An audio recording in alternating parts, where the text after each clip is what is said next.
সংসদ বিলুপ্তির পর অন্তর্বর্তীকালীন সরকার গঠন নিয়ে আলোচনা করতে রাষ্ট্রপতি মোহাম্মদ শাহাবুদ্দিন ও সেনাপ্রধান জেনারেল ওয়াকার উজ্জামানের ডাকে বঙ্গভবনে গেছেন বৈষম্য বিরোধী ছাত্র আন্দোলনের 13 জন সমন্বয়ক। মঙ্গলবার সন্ধ্যা 6টায় তারা গণভবনে গেছেন বলে সাংবাদিকের হোয়াটসঅ্যাপ গ্রুপে বিজ্ঞপ্তি দিয়ে জানিয়েছে আন্দোলনের অন্যতম সমন্বয়ক নাহিদ ইসলাম। তাদের সঙ্গে ঢাকা বিশ্ববিদ্যালয়ের শিক্ষক অধ্যাপক আসিফ নজরুল ও অধ্যাপক মোহাম্মদ তানজিম উদ্দিন খান রয়েছে।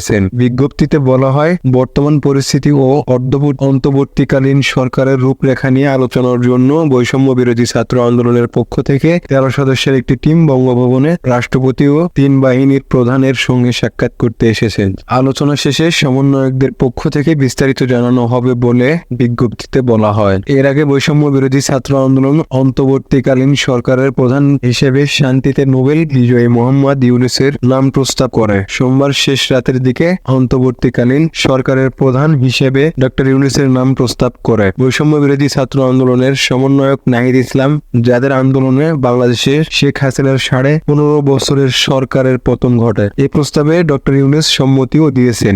ইউনূস সেন্টারের নির্বাহী পরিচালক লামিয়া মোর্শেদ মঙ্গলবার BDNews24.com কে বলেছেন, হ্যাঁ কনফার্ম স্যার ছাত্রদের এই প্রস্তাবে সম্মতি দিয়েছেন।